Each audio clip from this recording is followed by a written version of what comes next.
இறைவா நீயே அனைத்தும். இறைவா நீ நன்றாக இருக்க வேண்டும். வணக்கம். உங்களுக்காகவே ஒரு சிறப்பான விஷயத்த பத்தி ஆழமா அலசப் போறோம். இன்னைக்கு நம்ம கையில இருக்கிற ஆதாரம் சித்தன் அருள் பிளாக் ஸ்பாட்ல வந்த பதிவு எண் 1150. ஆமா. இதுல சாதாரண விஷயம் இல்ல. மிகவும் மரியாதைக்குரிய அன்புடன் அகத்தியர் மாமுனிவர் அவர்கள் அருளிய வாக்கு. ம். இது எப்ப சொன்னதுன்னா மே 27, 2022ல திருநெல்வேலி மணிமூர்த்தீஸ்வரம் உச்சிஷ்ட கணபதி கோயிலிருந்து அருளியிருக்கிறாங்க. சரி. நம்ம நோக்கம் என்னன்னா, அந்த மகா சித்தர் அன்புடன் அகத்தியர் மாமுனிவர் வழிகாட்டினபடி இந்த கர்மா, இறை அருள், அப்புறம் குறிப்பா இந்த கோயிலோட சக்தி இதையெல்லாம் நல்லா புரிஞ்சுக்கணும். ரொம்ப சரி.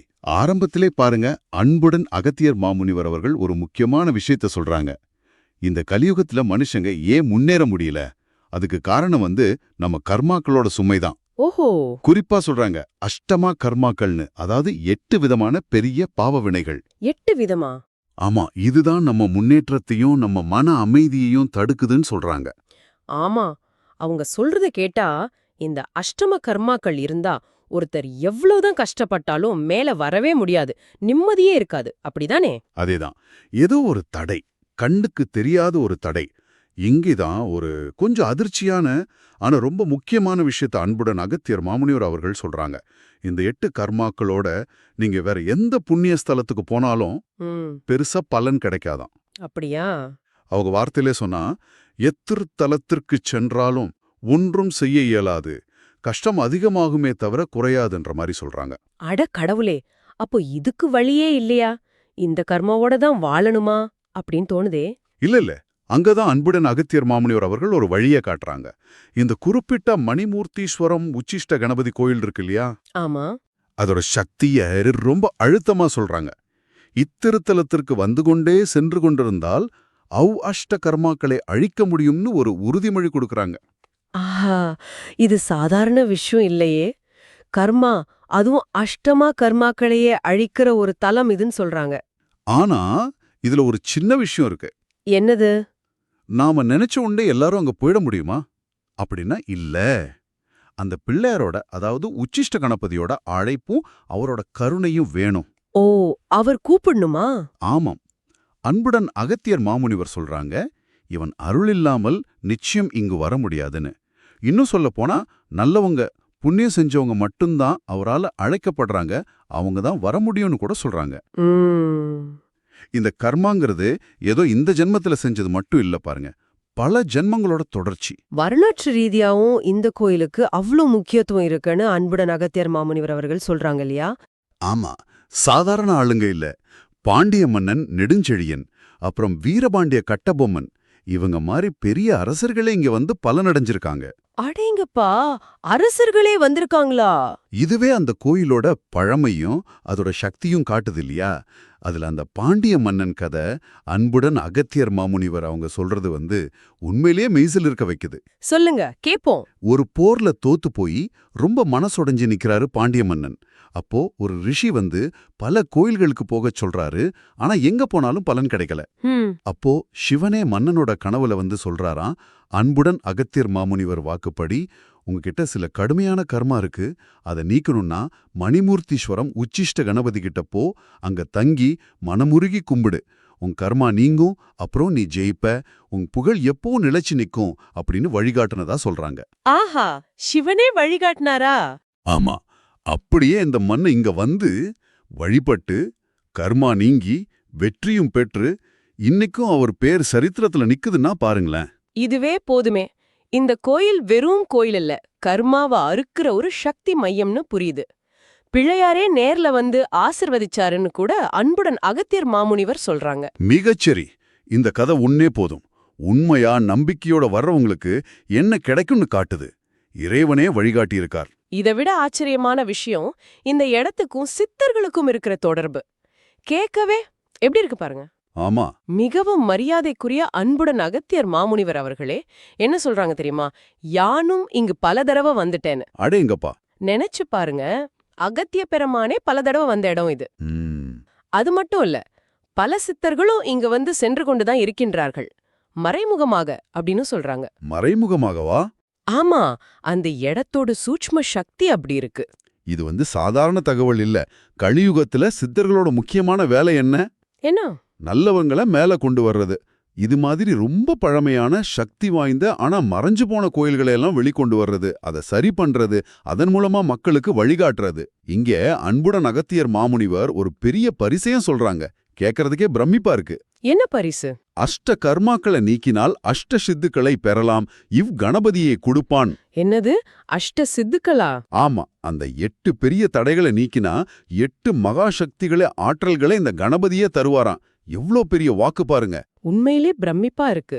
சரி, இவ்ளோ சக்தி வாய்ந்த இந்த மணிமூர்த்தீஸ்வரம் உச்சிஷ்ட கணபதி கோயில பத்தி இன்னும் கொஞ்சம் விரிவா சொல்லுங்களேன். திருநெல்வேலியில தாமிரபரணி கரையில இருக்குன்னு சொன்னீங்க.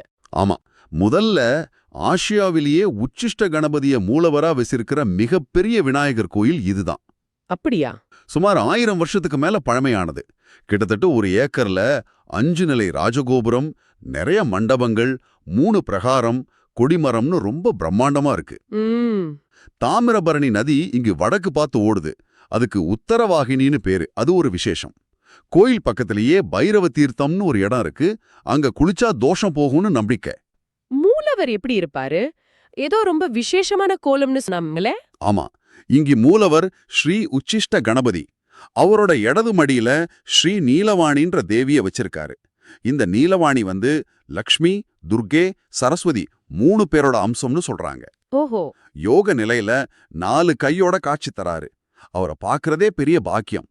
கல்யாணத்தடை நீங்க, பிரிஞ்ச தம்பதிங்க ஒன்னு சேர இங்க வேண்டிக்கிறது ரொம்ப பிரபலம்.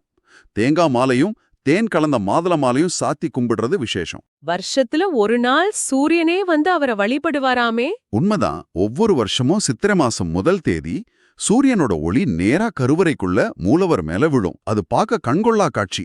அது மட்டும் இல்ல, கோயில் உள்பிரகாரத்துல சுத்தி வந்தா நம்ம வாழ்க்கையோட பல தேவைகளை பூர்த்தி செய்யற 16 கணபதி வடிவங்கள் இருக்கு. 16 வடிவங்களா? ஆமா. உதாரணத்துக்கு ருணகரண கணபதின்னு ஒருத்தர். அவர் கடன் பிரச்சனையெல்லாம் தீர்க்க உதவுவாராம். இது மாதிரி ஒவ்வொரு கணபதிக்கும் ஒரு பலன். வழிபாட்டு முறையில அன்புடு அகத்தியர் மாமுனிவர் அவர்கள் ஒரு முக்கியமான விஷயத்தை ரொம்ப தெளிவா சொல்றாங்களே, அது என்னது? அது ரொம்ப ரொம்ப முக்கியமான வழிகாட்டுதல். திருநெல்வேலி போறவங்க என்ன பண்ணணும்னா, முதல்ல இந்த மணிமூர்த்தீஸ்வரம் உச்சிஷ்ட கணபதி கோயிலுக்கு தான் வரணும். இவரை நல்லா மனசார கும்பிட்டுட்டு முடிஞ்சா கொஞ்ச நேரம் தியானம் பண்ணிட்டு சரி, அதுக்கப்புறம்தான் பக்கத்துல இருக்கிற நெல்லையப்பர் கோயிலுக்கே போகணும்னு அன்புடன் அகத்தியர் மாமுனிவர் ரொம்ப உறுதியா சொல்றாங்க. முதலில் இங்குதான் வர வேண்டும், பின்பு அங்கு சென்றால்தான் நிச்சயம் அருள் கிடைக்கும், செப்பி விட்டேன் அப்பனே. இது ஏதோ சும்மா சொன்னதில்ல. அப்போ ஒருவேளை மாத்தி நேர நெல்லையப்பர் கோயிலுக்கு போயிட்டா? அப்படி செஞ்சா முழு பலன் கிடைக்காதுன்னு மட்டும் இல்ல, சில தேவையில்லாத கஷ்டம் கூட வரலாம்னு அன்புடன் அகத்தியர் மாமுனிவர் எச்சரிக்கிறாங்க. இது நிறைய பேருக்கு தெரியாது. ஆனா இது ஒரு முக்கியமான ஆன்மீக விதி. கணபதி தான் முதல் கடவுள். அவரை வணங்கிட்டு மத்தவங்கள வணங்கணும். அந்த முறையை தான் இங்க அவர் ஞாபகப்படுத்துறார்.